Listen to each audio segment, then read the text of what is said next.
오토스포츠의 올레그 카포브 기자와 진행된 단독 인터뷰에서 하스의 감독 군터 스타이너는 자신의 팀의 루키 드라이버인 믹 슈마허의 장점 3가지를 말해달라는 질문에 잠시 고민을 하더니 다음과 같은 말을 했습니다.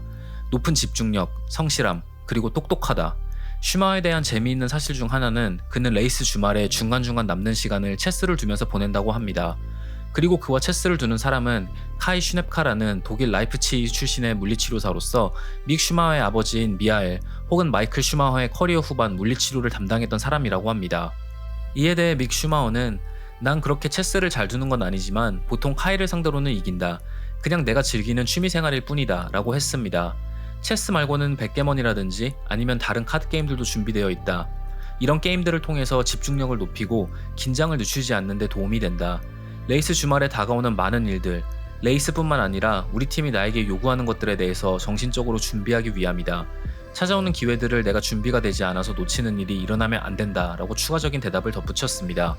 물론 믹 슈마허는 체스보단 드라이빙을 훨씬 더 잘하긴 하지만 체스에서도 그리고 레이싱에서도 중요한 순간적인 상황 판단은 젊은 슈마허의 장점 중 하나입니다.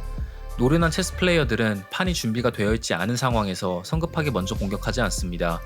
2018년 F3를 우승한 슈마허는 F1에 입성할 수 있는 슈퍼 라이센스 점수 자격 조건을 충족시킵니다. 그리고 슈마허라는 이름이 갖고 있는 상징성과 스타성만으로도 충분히 F1으로 조기 진출할 수 있는 기회가 있었습니다. 하지만 슈마허는 맥스 베르스타펜이나 랜스 스트롤처럼 바로 F1을 도전하지 않았고 F2를 거치는 경로를 선택합니다. F1은 나에게 꿈이었다. 하지만 F3 시절 난 F1은 너무나도 먼 곳이라는 생각이 들었다. 지금보다 그때는 훨씬 더 준비가 덜 된 상태여서 그랬던 것 같다. F2를 경험했다는 게 참 다행이라고 생각한다. F2는 나에게 차와 드라이빙뿐만 아니라 팀과의 관계에 대해서도 많은 것을 가르쳐줬다 라고 회상했습니다. 작년 F2를 우승했던 경험은 나에게 최대한 많은 정보와 경험을 계속해서 쌓아야 최고의 드라이버들 중 하나가 될 수 있다는 걸 가르쳐줬고 이 마인드로 나의 F1 커리어를 이어나간다면 매해마다 난 조금 더 발전할 수 있을 것이다 라는 소감을 남겼습니다. 슈마허는 F2에서 2년이나 시간을 보내면서 우승뿐만 아니라 페라리, 알파로메오, 하스의 F1 차를 테스팅하는 경험을 얻을 수가 있었고 무엇보다도 페라리의 시뮬레이터에서 매우 많은 시간을 보낼 수가 있었습니다. 하지만 최근 10년 동안 가장 철저한 준비 과정을 거치고 F1에 입성한 슈마허마저도 루키 시즌 초반은 순탄치가 않았습니다. 바레인에서 세이프티카 직후 스핀, 이몰라에서 타이어 웜업 도중의 실수 등 경험 부족을 드러냈습니다.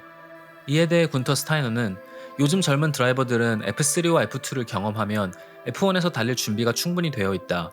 하지만 그럼에도 불구하고 F1에 적응하는 건 쉽지 않다. F1에 적응하는 건 실제로 부딪혀보는 방법밖에 없다.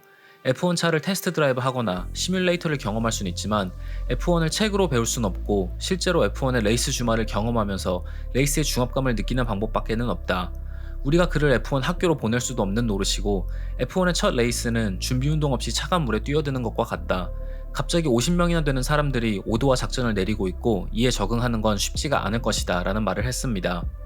하지만 다른 루키 드라이버들의 첫 F1 시즌과 자신의 이름이 슈마허인 루키 드라이버의 첫 F1 시즌은 많이 다를 수밖에 없습니다. 특히 독일에서 믹 슈마허에게 갖는 관심은 어마어마하다고 합니다. 하지만 슈마허는 자신의 이름이 자기 자신에게 부여하는 중압감에 대한 부담을 전혀 드러내지 않고 노련하게 대처하고 있습니다. 난 슈마허라는 내 이름이 자랑스럽고 이 이름을 다시 F1으로 가지고 왔다는 거에도 자랑스럽다. 나에게는 또 다른 하나의 동기부여가 되고 내가 최선을 다할 수 있게 해주는 또 하나의 이유다 라고 대답했습니다. 이에 대해 스타이너는 난 믹 슈마허가 자신의 이름 때문에 쏠리는 관심에 대한 대처를 매우 잘하고 있다고 생각한다. 하지만 중압감은 늘 계속 존재할 것이다. 슈마허라는 이름을 갖고 있다는 건 에이 난 내 이름에 대해서 그렇게 상관 안 해 하면서 무시할 수 있는 것이 아니다. 그리고 믹 슈마허는 이제 겨우 22살일 뿐이다. 사람들은 그를 그의 아버지와 비교하면서 마이클 또는 미하엘 슈마허는 챔피언을 7번이나 했기 때문에 그의 아들도 당연히 챔피언이 되겠지? 라고 할 수도 있지만 그의 아버지도 챔피언이 되는 데에는 시간이 걸렸다. 믹의 성공도 오늘이나 내일 바로 일어날 수 있는 것이 아니다 라고 했습니다. 입문 카테고리에서 믹 슈마허는 미디어의 관심에서 어느 정도 보호를 받고 있었습니다. 그의 매니저인 사빈 캠은 믹 슈마허의 미디어 노출을 조금은 과하게 보호하는 경향이 있었고 단독 인터뷰를 입문 카테고리 시절에 허락한 적이 없을 정도였습니다. 하지만 입문 카테고리를 졸업함과 동시에 믹 슈마허는 이런 미디어로부터의 보호에서도 졸업했습니다. 스타이너는 믹 슈마허를 특별 관리할 생각이 없고 다른 드라이버들과 똑같이 미디어를 상대하는 의무를 가질 것이라 했습니다. F1에서 달리는 드라이버라면 피할 수 없는 것이다. 입문 카테고리에서는 미디어의 관심에서 벗어나는 것이 중요했을 것이라 생각한다. 그때는 레이싱이나 드라이빙보다는 그의 이름 때문에 그 관심이 대부분 쏠렸을 것이기 때문이다. 믹 슈마허는 이제 F1의 20명의 드라이버들 중 한 명일 뿐이다. 그의 이름이 무엇이든 간에 이제는 팀의 결정을 따라야 한다. 스폰서에 대한 의무도 존재하기 때문이다. 라는 말을 남겼습니다. 슈마허라는 이름이 주는 부담감도 존재하지만 슈마허라는 이름이 주는 이점도 분명히 존재합니다. 믹 슈마허의 주변에는 자신의 아버지를 보좌했던 스태프들이 입문 카테고리 첫 레이스부터 그를 이끌어줬습니다. 자신의 아버지의 물리치료사였던 슈냅카, 매니저였던 캠, 그리고 오랜 친구였던 피터 카이저가 제2대째의 슈마허의 커리어를 도와주고 있습니다.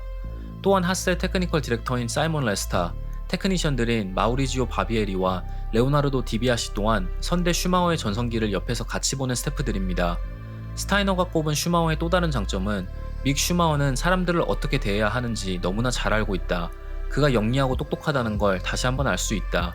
자신의 주변 사람들을 끌어들임으로써 그들이 자신을 위해 최선을 다해 그들이 맡은 일을 할 수 있게 만든다. 만약 그가 그런 능력이 없다면 스태프들도 그를 그냥 또 하나의 드라이버로 취급할 것이다. 하지만 믹 슈마허가 억지로나 아니면 가식적으로 사람을 대하는 것이 아니다. 단순히 자신의 스태프들을 이용하려는 것이 아니라 그들을 진심으로 존중하고 그들이 자신을 위해 하는 모든 노력을 진심으로 고마워한다. 그는 그들을 정말 아낀다 라는 평가를 내렸습니다. 믹 슈마허의 남은 루키 시즌은 순탄치 않을 것입니다. 스타이너가 말했듯 이번 해의 하스의 차는 그에게 큰 도움을 주지 못할 것이고 자신의 아버지가 가질 수 있었던 지금 당장 포인트권에서 경쟁할 수 있는 조던 191급의 차를 가질 수도 없고 바로 다음 시즌 포디움까지 올라갈 수 있는 경쟁력을 가지고 있던 베네통 같은 팀이 믹 슈마허에게 계약을 제의하는 일도 없을 것입니다. 하지만 오히려 이런 낮은 기대치가 믹 슈마허에겐 충분히 시간을 가지고 F1의 차와 시즌에 적응할 수 있는 환경을 만들어줄 것이고 스타이너가 말한 것처럼 영리하고 똑똑한 믹 슈마허는 이번 시즌을 토대로 자신의 커리어를 자신만의 페이스로 쌓아나갈 것이라고 생각합니다. 이번 영상도 시청해주셔서 정말 감사합니다.